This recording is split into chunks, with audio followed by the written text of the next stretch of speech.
Om Vasudeva Sutam Devam Kamsachanuramardanam Devaki Paramanandam Krishnam Vande Jagatgurum. So we continue from where we left.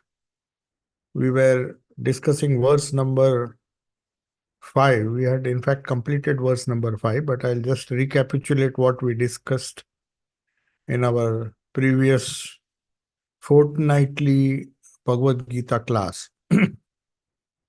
So the question, after a detailed discussion of all the glories of the Lord, that is Vibhuti Yoga in the 10th chapter, and actual experience of Ishvara or the Creator, which Arjuna had the blessed privilege to perceive by the grace of Sri Krishna, we find that Arjuna is overwhelmed, especially the second part of the Vishwarupa Darshana, which we discussed, the 11th chapter, where in the beginning he was very happy when he saw the glorious form, the positive form of creation, of the Creator. And later on, when he saw the destructive aspect of creation, because according to Hindu cosmology, the Sankhya philosophy on which our cosmology is based, the whole universe is composed of many multiverses which are cyclical in nature. There is no linear concept of the universe, that there is a big bang and then the whole creation comes into existence, then life forms appear. That's the traditional Western way of looking at creation. But then the phenomena of black holes, which you observe, where galaxies are simply disappearing thanks to the development in astronomy and wonderful telescopes which have observed these phenomena in many, many light years away. You can see certain galaxies just disappearing into something, a phenomenon known as the black hole. So there is some kind of destruction going on simultaneously. So there is, if we take the linear idea or linear concept of the world or the universe, then it does not work. But the Sankhyan philosophers in Sankhya cosmology, in which Nikola Tesla, when he met Swami Vivekananda in America, he was fascinated by this philosophy. He said, even I intuitively thought that this should be the case. In those days, there were these wonderful telescopes and all were not there. And advanced astronomy was not possible. So many things were a subject of speculation only. But still, there were people who would observe and notice certain phenomena in the universe with whatever telescopes they had. And they found that it's a big mystery. So Tesla was very much keen to understand this concept of cyclical nature of the universe. So Sankhya believes that there may be creation in one part of the universe, which they call it, it's normally called as a multiverse. Multiverse in the sense, in one part of the universe, you'll see some creation is going on, something expanding and then stabilizing for some time and then merging into total destruction, which is known as pralay. Srishti, Sthiti, and pralay. So creation, and this was so nicely in our Indian mythology. We'll find they say that there is Brahma, Vishnu, and Mahesha. These are concepts actually. Brahma is a creator, is supposed to be a creator. Vishnu is one who controls or maybe maintains this universe with the Vedic principle of Ritam. Ritam means cosmic order. So there has to be a cosmic order as long as it lasts. And there are laws of destruction also. So it destroys, not to vanish into thin air, but they remain potential in some way and then they manifest again. So it's not a question of creation, literally creation, it's creation or projection, and then suddenly it is absorbed back into the source and it appears as if it has been destroyed, but it remains in seed form. And thus, this is how the cyclical nature of the universe is explained. So, Sri Krishna, though he gave him a glimpse of what creation is all about, what Ishvara is all about, it was such an overwhelming experience because after the 10th chapter, Arjuna wanted to have a glimpse of what this process is like. So Sri Krishna warns him and tells him that this is not possible with your ordinary perception. The eyes cannot, or eyes and all the sense organs are incapable of understanding this Vishwarupa or seeing the universal form of the Lord or of the creator or Ishvara. Then he says, but still, I would, by my grace, you will be able to see it, or you will be able to experience what that Vishwarup is all about. So 11th chapter is a description of that state where different forms of the reality of the creator, the one who maintains, and then the destruction of the universe came before Arjuna's eyes. It was shown by Sri Krishna to Arjuna. When the destructive part came, he was overwhelmed because it was he could not tolerate to see how mercilessly the same God who created, who showed his splendors, again destroyed this whole creation and which merged into his own self, the self of the universal self. So that destructive aspect was, even to a brave general like Arjuna, was something, because he obviously, as a general of an army, would have seen a lot of slaughter on the battlefield. So destruction was nothing new to him. But the sheer scale of what he saw in the last few verses of the 11th chapter, he was totally overwhelmed and he said, please withdraw this form. I had enough of this. Now let me just, you be my friend and show me a easier path. This is too much. I was too curious, very curious to understand your real nature. And now this thing is overwhelming me. So even a strong person like Arjuna had to request Sri Krishna smiles and then shows his benign aspect. And then he says, I just want to see you as a friend, because Arjuna was always considering Sri Krishna as his friend, philosopher, and guide, who would guide him and who was who used to guide him in all ways, not only as a friend, but also as a spiritual perceptor, as a guru. So he then decides to explain how, at a human level, you can approach that same God. If we find the formless aspect too overwhelming, or for human mind, for the human intellect, then there is another emotional way of approaching God. So that is what 12th chapter is all about. So he says, I will show you, because there are two conceptions of God, two ways of worship, we can say.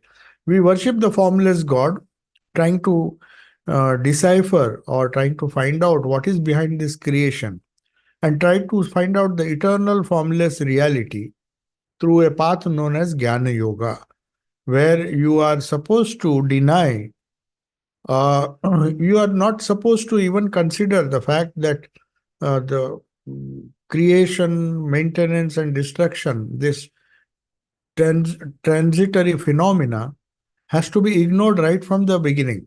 Because if your focus is on reality, then this unreal, or rather you may say transformatory universe that you encounter, has to be negated right from the beginning. So that path is, according to the Jnana, Jnana Yoga, it is known as neti neti, not this, not this. So anything that changes, anything that is uh, that is created, you know that it will have to be destroyed. Whether it remains in a seed form, potential form, and then again comes back as creation, that's a different issue. But when one considers this transitory phenomena as something which is of temporal nature, which is also known as samsara. Samsara means that which keeps changing. Sansara doesn't mean that worldliness or something like that. Sansara means one which keeps on changing its appearance, its characteristics. So any change, people are not very comfortable with change. They want to maintain a status quo. They want some stability in life, even mentally. If the mind is constantly fluctuating, if it is constantly restless, you just yearn for sleep, where all the waves are subdued. They are withdrawn into the consciousness, into the deep consciousness where there are no waves, you don't feel the body. That minimum sleep is a necessity for every human being. Otherwise, he'll go mad. Because if the waking state is followed by dream state, especially if it is a nightmare, then there is this constant restlessness, and the sheer changing nature of the waking and dream experience will make a man yearn for deep sleep, which, of course, nature very kindly provides every person, unless he has insomnia and has to artificially go into sleep. Otherwise, it's impossible for anything to exist, for human beings to exist. So, this deep sleep is a way of giving rest. This restlessness is temporarily, it does not vanish. The Karana Sharira has the potentiality of pushing us back, forcing us back into this restless waking state and the dream state. And then, when it is too much, out of sheer tiredness, our nervous system, everything, as it were, breaks down, or maybe just decides that now enough is enough. I need some rest. And that is how deep sleep is explained. But the spiritual scientists, they say this after analyzing these three states. They say, can we not consciously reach that state of deep sleep? Now we just fall into deep sleep. It's not by our choice that we have deep sleep. We try to sleep when we go to sleep after a very busy day. We try to sleep, but very often it takes a long time, and only a part of our entire sleep is real deep sleep. Rest of it is just restlessness of the waking state carried over to the dream state, and creating a dream world with a dream universe. And the dream, we have a dream self which keeps on dreaming, and that is equally disturbing. I mean, we think that when we go to sleep, we get rest, but we get rest only if we have this deep sleep. So, in any case, we are always in search of something which is stable, which we experience briefly in our deep sleep state, where everything is at rest, when the thoughts do not trouble us, when our mind does not trouble us, when our mind is no longer restless, when our body is also comparatively, except for the routine heartbeat and other things which go on, the autonomous nervous system carries on. Except for that, everything else is put to sleep. I mean, it is given a very good rest. But to reach that state while one is fully awake or fully aware is known as turiya, or the highest state, where you hold on to this awareness, denying all change, denying the waking state, denying the swapna, that is dream state, and even denying the sushupti state. How could you deny sushupti? Swami Turyananji, one of the Guru Bhais of Swami Vivekananda, was a great Vedantin. He, in fact, he used to read Upanishadic verses, especially some of the Upanishads which dealt with this three states. There are various ways to approach reality. One of them, because Upanishads approach the question of truth, God, or the true reality through various ways, either by analyzing the body, the Panchakosha Vichara, that is the five types of body from gross to subtle, the prana, and then the different shariras, or you can analyze the three states that we experience. So all the theories, all the not theories, all the Upanishadic dictums, they are not just uh, philosophical, beliefs which somebody has proposed this idea. No, it is based on everyday experience, which has been dealt with and with in great depth, and as a result of lot of meditation into these three states, that is one way of understanding reality. What actually happens? Why do we change from one state to the other? And then, is this cycle unending, or can we put an end to that cycle? Where do we finally go? Do we just wake up just to go into dream, and then deep sleep, and then again dream state, then come back? Then when can we put an end to that cycle? Can we have that state of deep sleep while we are fully conscious, when we are fully aware? So the concept of Turiya, the fourth state as it is known, was not discovered accidentally. It was a matter of experience. So Turiyananji, who was one of the brother disciples of Swami Vivekananda, did an experiment. He said, I tried very hard to find out to keep myself awake. It was a dangerous experiment he did.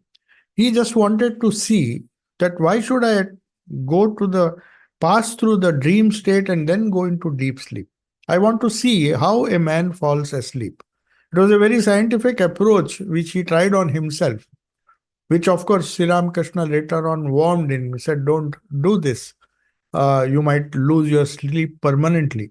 But he was so curious, he wanted to know what exactly happens. How do we enter into that state?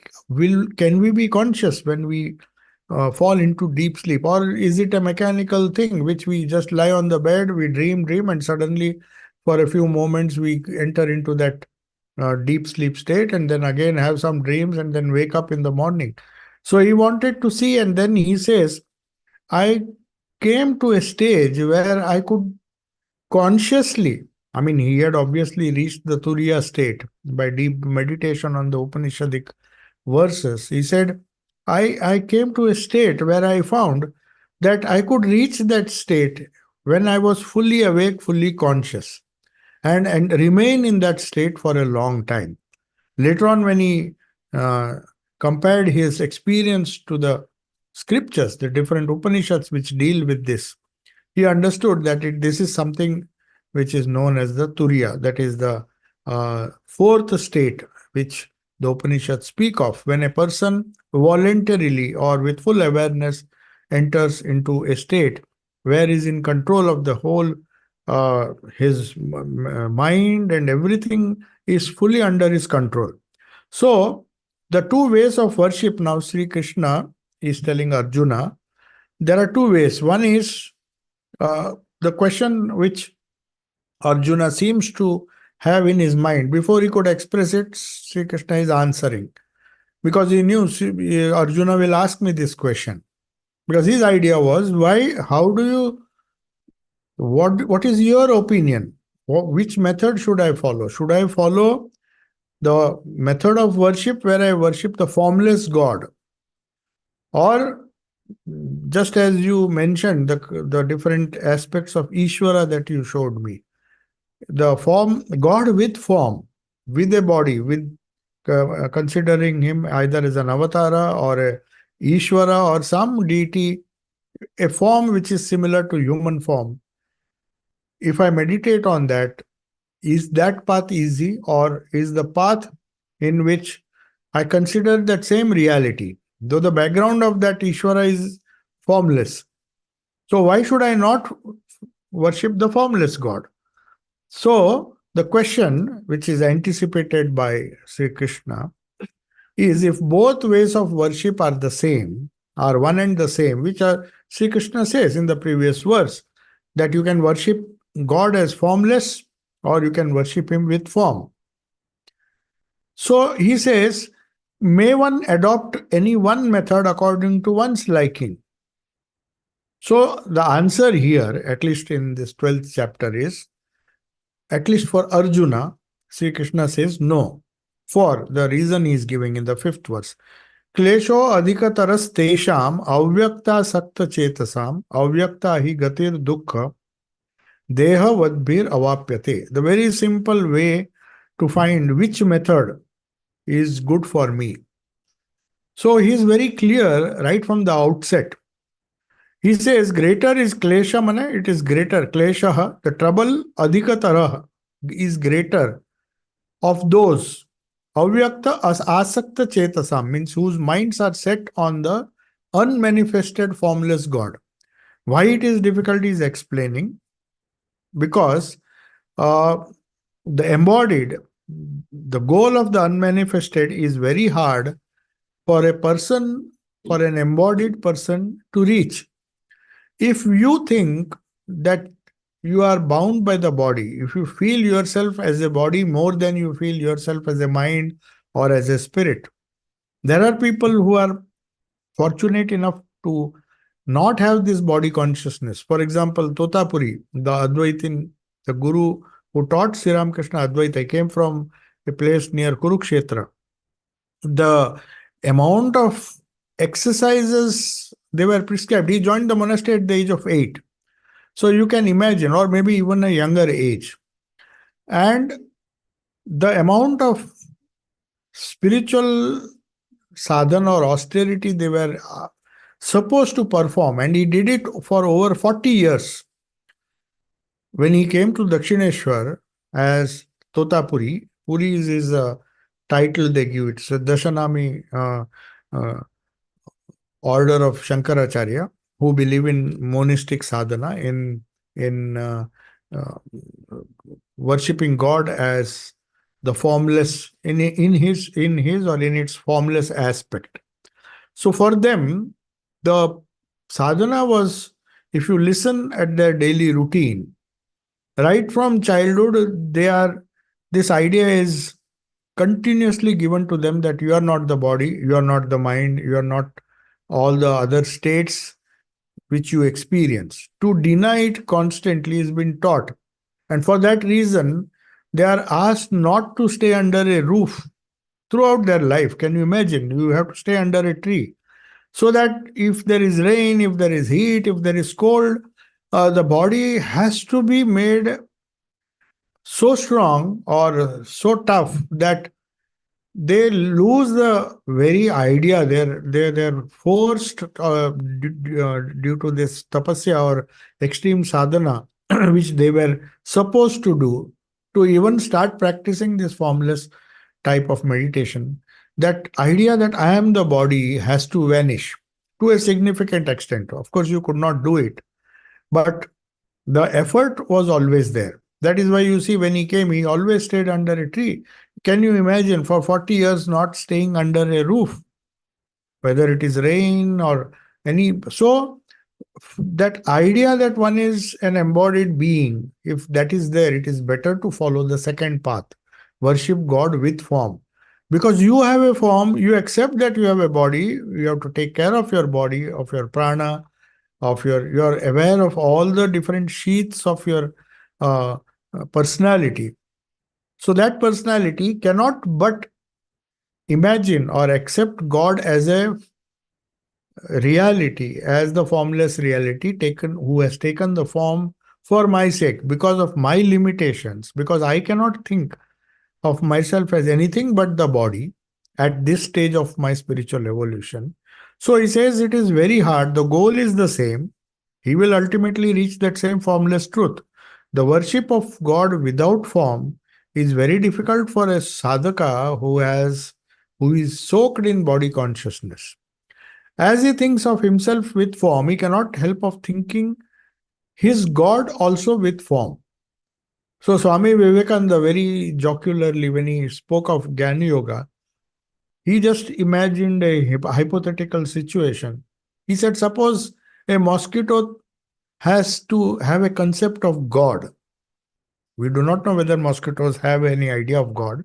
It's only the human beings who have an idea of God. But in animals, at least you know that they have a concept of some superior being in their whole group, in their herd, whom they obey. So Swami Vivekananda said, you see, when some Westerner thoughtlessly criticized the concept of God with form. He said, God is formless.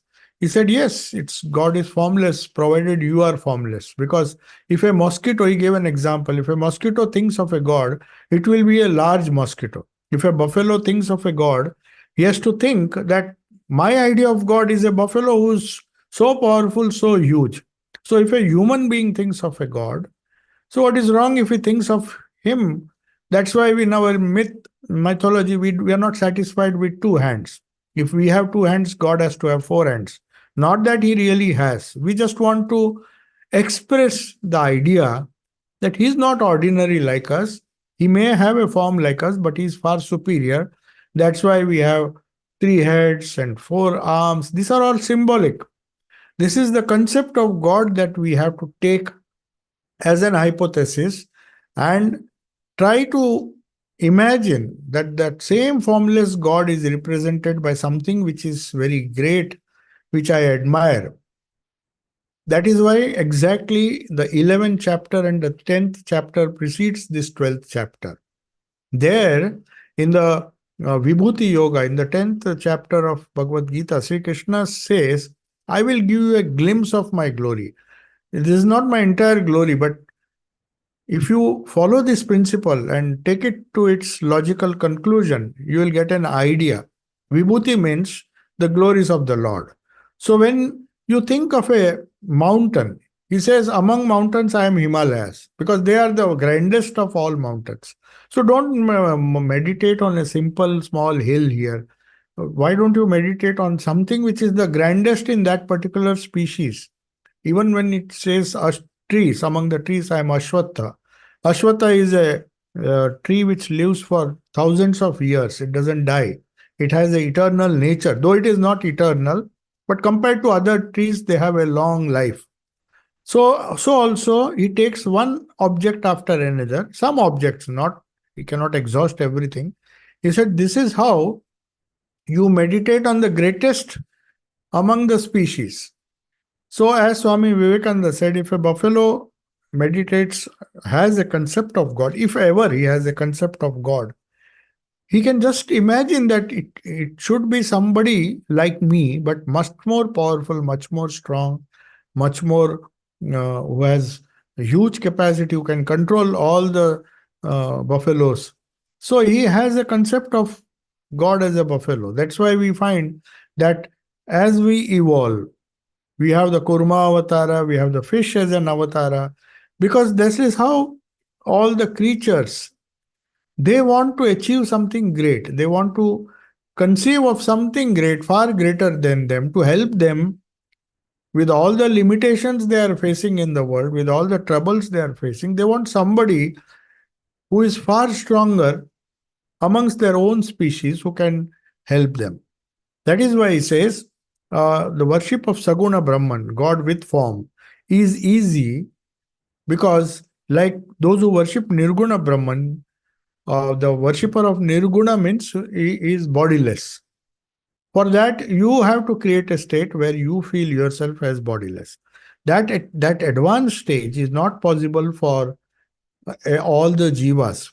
That is why the natural course for ordinary sadhakas is to proceed with the God with form. So Sri Ramakrishna used to say, echoing the same sentiment in the Gospel of Sri Ramakrishna, he says, Gyani, the realized soul, when he has just attained realization, experienced himself as pure consciousness without any feeling of body, which has been recorded. It's not that it is impossible. People would go into samadhi. It was recognized, it was seen. Dr. Mahendralal Sarkar, in fact, observed that in Sri Ramakrishna's life. He just was curious because he was an atheist and he was a scientist. He was a allopathic doctor who later on did homeopathy. So naturally, he said it is just hallucination. I don't believe. But when he went into samadhi, the idea of losing body consciousness while one is still awake, he wanted to see for himself. So he thought, let me just go and test. So there is an incident in the life of Sri Ramakrishna uh, where he goes and sees, checks there's no breathing. He was really surprised. He said, medically, I have to declare this person as dead. But he just was not even breathing. There was no heartbeat. Even the pupils, he just checks his eyes using all the methods to determine whether this person is alive or not. He said, how can this be possible? At least my medical studies or my medical throughout my medical career, I have not come across this phenomena. So he's forced to admit, but still he was a very staunch atheist, and he used to come to Sri Ramakrishna because he loved his nature, because he loved his simple nature, childlike nature. He said, I don't come here because I believe in religion. I just believe in science. In fact, he was the one, Mahendralal Sarkar, who believed that only science can save human society. So he started, and he said it is very much necessary for India, and that is why he spent all his life savings. He and his son, Amrutlal Sarkar, they started the Indian Association for Cultivation of Sciences, which is one of the premier, much before Indian Institute of Science, which came much later. Indian Institute of Science, in fact, Indian Association for Cultivation of Sciences, which was a dream project, which was, of course, supported by Vivekananda. It's surprising. Though he was an atheist, he openly criticized, though he did not criticize Sri Ramakrishna because he found he is a wonderful human being. Said, I come here. They said, if you don't believe, then why do you come? He said, I don't come here I just did my tests, I did my experiments, but I love this person because he's pure, he is full of renunciation, he is humble, but that doesn't mean I have to accept what he says. And in fact, Indian Society for Cultivation, ICSS, Indian Society for Cultivation of Science, IACS, Indian Association for Cultivation of Sciences. So that is the institute which he started with the belief that a scientific approach to life would help humanity to get rid of all the superstitions associated with religion. And he firmly believed that, and he spent his entire money. And in fact, that is the only association which produced a Nobel laureate, an Indian Nobel laureate who worked in an Indian institute. Most of our Nobel laureates have worked abroad. But this C.V. Raman, who worked as a research assistant there for a very small salary of 7 rupees before he became the director of Indian Institute of Science. So he was doing research there, and he got Nobel Prize for the research that he did in this small institute. So he was making an attempt to find out how can science justify this state. All he could say is that I at least medically, I cannot vouch for this. I mean, I have not seen this kind of phenomena. Maybe if I see it more commonly, it is so rare to find a person who is in samadhi. So the difference between sleep, as we were saying, what is the difference between sushupti and the turiya state, is that in turiya state, you are fully ignorant, and the samskaras that you have are in the karana sharira, in potential form. So Swami Vivekananda used to say that a thief, when he goes into deep sleep, he comes back a thief. He doesn't come back as an enlightened soul. But suppose that same thief, by some hook or crook, if he practices spiritual practices and then reaches the turiya state, he will no longer be a thief. There are instances where some of the most ordinary people like Valmiki, and they have been totally transformed. So the difference is that after in the deep sleep, the samskaras are still there. The waking samskaras, the dream samskaras are in potential form. After the deep sleep is disturbed and you come to the dream, then you come back as the same person who entered this deep sleep. Whereas when you enter Turiya Avastha, Turiya state or Samadhi, you are not the same person. You come back as an enlightened soul. You are you have reached that state of stability while you are still awake. That's the difference between Samadhi and Sushupti. Though the symptoms are almost similar. And the second symptom is, second characteristic is, in deep sleep, your heart, everything, you can just try. If a person is in deep sleep, he may not be aware of anything. He may not be dreaming also. You can do the EEG and then check his heart. Everything is running as normal. Whereas here it stops. Here it stopped. That is what Dr. Sarkar wanted to check. He said, I want to see how can a person stay without breathing? And then he comes back to the normal state. So that is Turiya. So this bodilessness, which is spoken of, Sri Krishna says, and Sri Ramakrishna also says, that the Jnani or a realized soul, when he says Aham Brahmasmi, he doesn't mean the body. He must have had got rid of the idea that he is the body and his ego.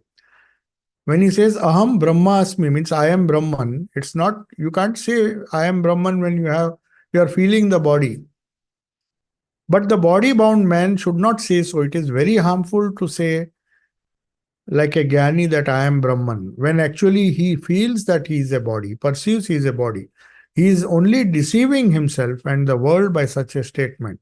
There was this Hazra, Pratap Chandra Hazra, who used to sit outside Sri Ramakrishna's uh, room in Dakshineshwar and used to stop all the people from going inside. And he used to quote, he was a very well-read person, but I had no experience at all. But he used to say, don't waste your time in this bhakti and all those things. You come to me, I will give you. Many times, Sri Ramakrishna told him, see, don't misguide these people. He used to just tell them, see, and his own life was such a horrible life that he had 4 children, and Sri Ramakrishna told him, see, you have your wife and 4 children are looked after by your father-in-law. What kind of life is this? They have to maintain your children. Uh, you are sitting here and pretending that you are such a holy person.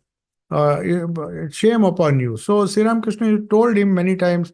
The sons also came, the wife also came and said, and he used to sit here with a bead and sometimes give big talks on Jnana, speaking about Jnana. Then Sri Ramakrishna used to say that you are not only deceiving yourself, but deceiving the world by this attitude.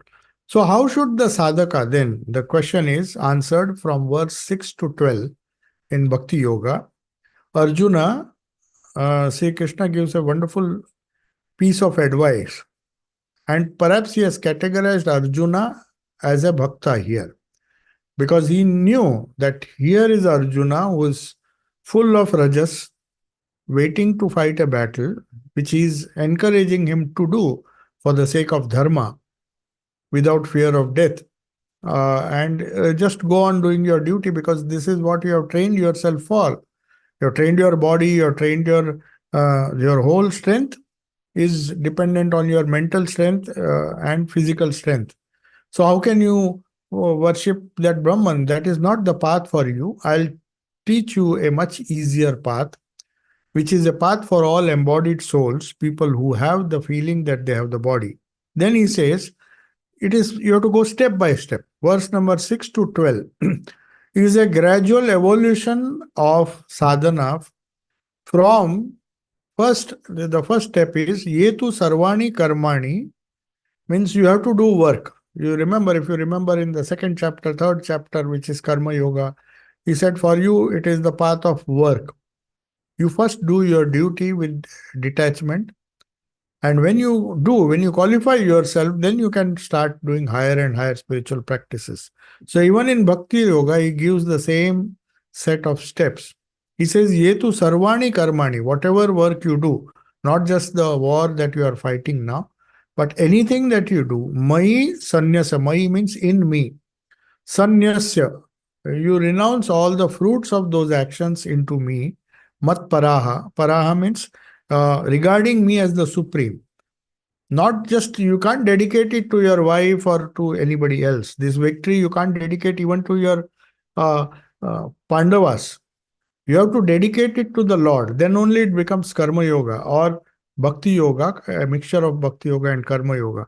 Mai Sanyasya Mat Paraha, having superimposed or having considered me as the supreme goal, that formless goal which you are aspiring after, now you, out of devotion to me, you perform, this is the first step, you perform all the work that you are doing, including that of fighting this war.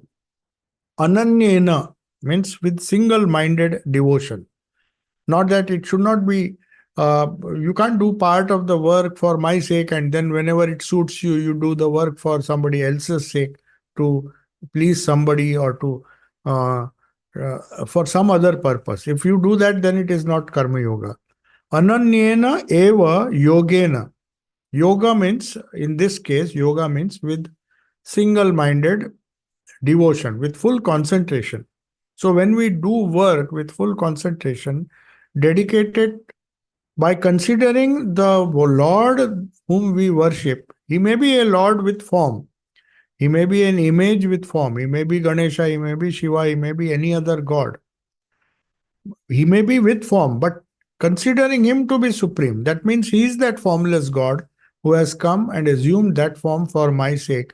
Because I am embodied, I would like to see my God as embodied, my God as embodied. So, with this single minded devotion, if you start your sadhana, Ananyenaiva yogena mam dhyayanta, you meditate me, upasate means those who worship, but those who worship me, renouncing all actions in me, dedicated to me, regarding me as the supreme goal, me in the sense Ishvara, meditating on me with single minded yoga, then Tesham Aham Samudharta Mrityu Sansara Sagarat Bhavami Nachirat Partha Maya Veshita Chetasam. For them, for those people who do all their actions dedicated to me, the Supreme Lord, in return, what do I do? The Ishvara aspect of the Lord, Tesham, for them, I become very soon the deliverer from the ocean of mortal samsara.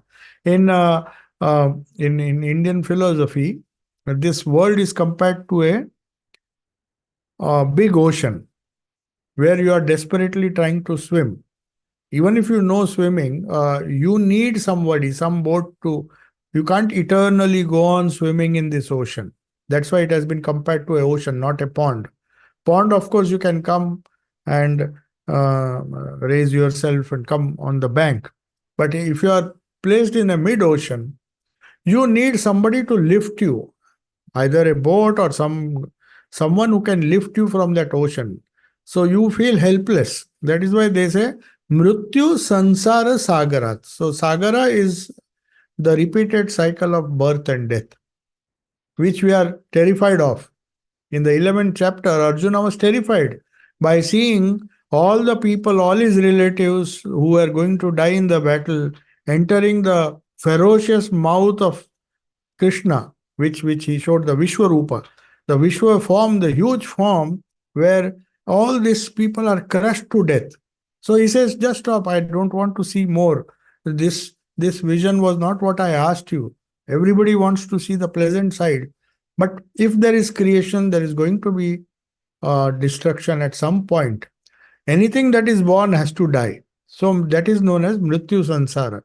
The fact of death we may avoid for a few years, but sooner or later, this idea of death doesn't leave our brains. Especially when you reach an old age and you think that you have led a reasonably long life and I'm going to die, then the fear of death starts. But of course, for wise people like Nachiketa, they want to know what happens after death. They try to prepare for death at the age of 13, as you see in the famous Kathopanishad. He even defied his father, went to the god of death himself. Those are exceptions. But most of us try to postpone this thought of death That is why he says, by constantly working for me, I will raise you from this ocean of mortal samsara. So here we see the ignorant person, for a person who is fully attached to his body, he has himself voluntarily segregated, as it were. In the Kathopanishad, he says that somehow God seems to have cheated us by by giving us this body consciousness, by making us look outward, not inward, where you can find the true self. So the ignorant man is intentionally, or maybe through his own will, segregating himself from the eternal reality, pure formless reality, which is Brahman, and he invites lot of complications, troubles in his earthly career. So at least to survive in this earthly career, if he survives, then only he can do sadhana. He, his personal life. So that's why the Lord says, if you do that, I shall raise you, I shall help you in this path.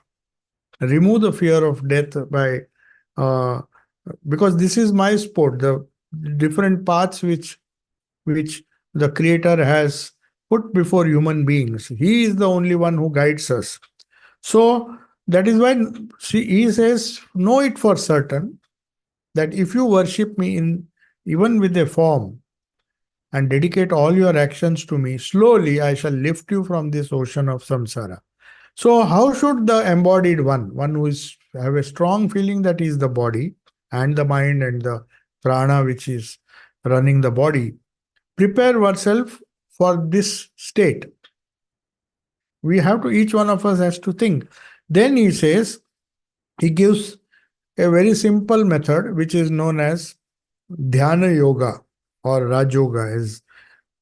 He says, Mayeva mana adatsvam. First thing is fix somehow by repetition of the holy name or by prayers or by whatever means. Somehow connect to that concept of personal God that you have. That is why all these pujas and rituals, they are just meant as a mental exercise to remain connected. Whether it is cooking food, you offer it as bhog and then you take the prasad. You do all these pujas and all those things. That is just to keep your mind focused on that. Fix your mind on me. Mayi eva mana adatsvam. Fix your mind on me. Mayi buddhim niveshaya. So, first is fixing the reactive mind. The mind that is restless, the mind that is uh, thinking various thoughts. So, it doesn't matter. Whatever, that's why we have so many stories. Even a restless mind can be controlled by regular prayers, by regular reading of these great stories about your own Ishta, the life of the Ishta, the message of the Ishta. That is, if it is Krishna, you read about Krishna, your mind is always somehow connected to him. It helps you to fix your mind because mind is restless, it will wander. So let it wander in the different sports of Krishna. My buddhim niveshaya. Mind which is wavering, you can fix on the different aspects of the God whom we are worshipping. But what about buddhi? That thee which has to be awakened, that is what the Gayatri Mantra means. It is symbolic of the awakening, Diyo Yona Prachodayata. Let me awaken my buddhi. What is that buddhi? That buddhi is the steady light, the steady intuition, or maybe you can say steady wisdom, which Mai buddhi nivesh, Mai buddhim niveshaya. Place that buddhi also on me. Mind you somehow slowly, gradually place it on me.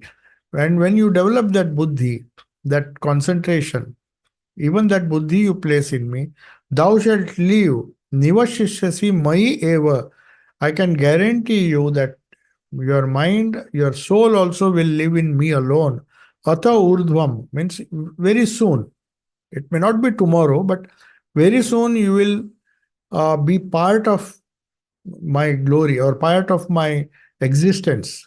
That is, mai eva atha urdhvam na sanshaya. You will live hereafter in me alone, of there is no doubt.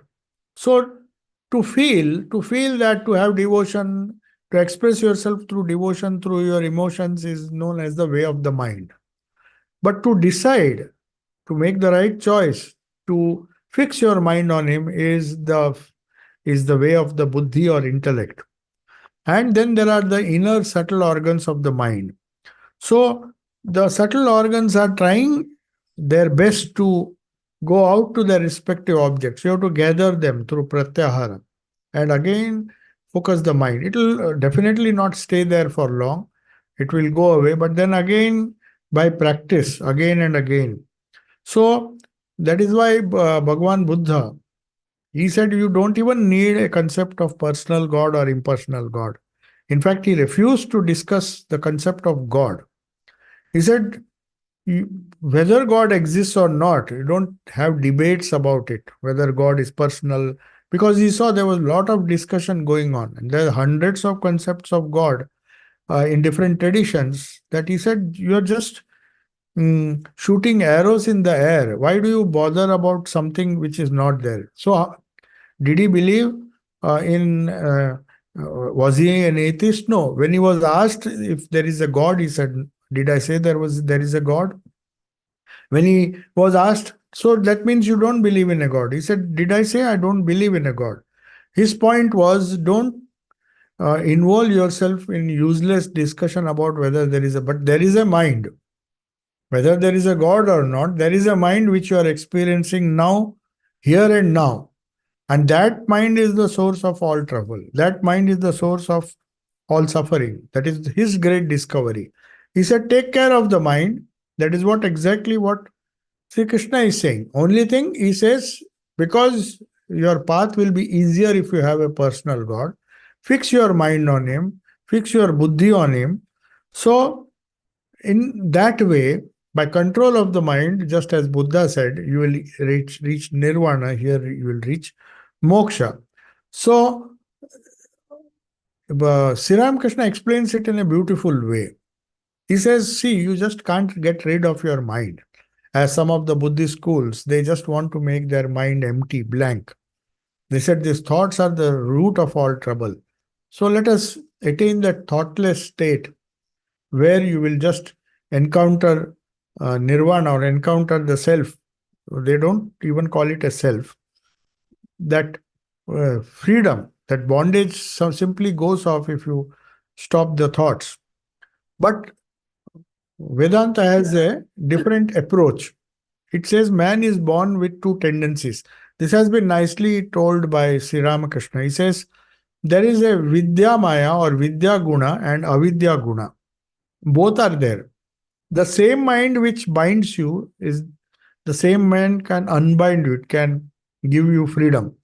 The former, that is the Vidya Maya or Vidya Man or Guna, leads him towards God, and the other Avidya Maya makes him earthbound. And Sri Ramakrishna says, see, in a baby, when a child is born, when he is full of these tendencies, hidden tendencies, of course they are hidden, they are in a potential form. So that's why all babies look alike, they look so innocent. He says they are in equilibrium, as if they are the Avidya Maya and Vidya Maya both are in same measure. But if he grows in life, unfortunately, if his conditioning is such that his parents, his peers in the school and teachers, they give him more of Avidya Maya, he will go towards that. He will gravitate towards that. And if he goes towards Vidya Maya, then he will be a spiritual person. So it is like a different scale with equal Avidya Maya and Vidya Maya is born. He's born with both the tendencies in equal measure, but depending on what choice he makes in life, what choice the baby either he makes himself or he is made to make choices by someone else, irrespective of that, mostly they say it is 50% nature, 50% nurture. Nurture can't blame the adults or the parents and the teachers for, because you are born with some samskaras. That is what Vedanta believes, that you inherit something of your past. So, no matter how nice or spiritual atmosphere the parents provide, or the teachers provide, or the environment provides for you, if the scale of avidya maya is more, you are inherited that from your previous lives, then you are bound to uh, follow the wrong path. Whereas the opposite also is true. Valmiki was a robber, he was a murderer all his life. But there was so much of goodness which was hidden till that incident which transformed him. And when that famous incident where his parents and all the others, his wife, his children, they said, "No, we are not going to take any responsibility. You are robbing people. So why should we partake a portion of your sins?" He was firmly under the conviction. When Narada asked him, "Go and ask whether your relatives and parents, they will take a share of your sins as well, because you are killing people to earn money." He said, "I'm doing this for my parents, for my children." And then he says, "But do they agree, or will they be, uh, will they share the sin that you are incurring?" He said, "Obviously they have to incur, because I'm looking after them." He said, "Go and ask." So Narada goes, Valmiki goes and asks. They said, "No, why should we do? That is your business, how you earn the money." So that gives him a big shock. And then the good samskaras which were already there in him, they are aroused, and suddenly decides to follow a noble path. And he becomes that same robber, becomes Valmiki who wrote the Ramayana. So it's not that a person is born with this evil. He may be born with many good tendencies. And the part that nature plays is to provide him either with Vidya Maya or Avidya Maya. Now, but still, 50 or more, I mean, it's not exact that 50% is nature, 50 is nurture. We do not know what we have inherited, as a result of our karma in the past life, but at least if you give him the good atmosphere, give a good environment of Vidya Maya, then there is a chance that he will make progress. So that is why what the sadhaka has to do is, uh, now the next question arises, and I will conclude, because I will take it up in the next class, seventh verse.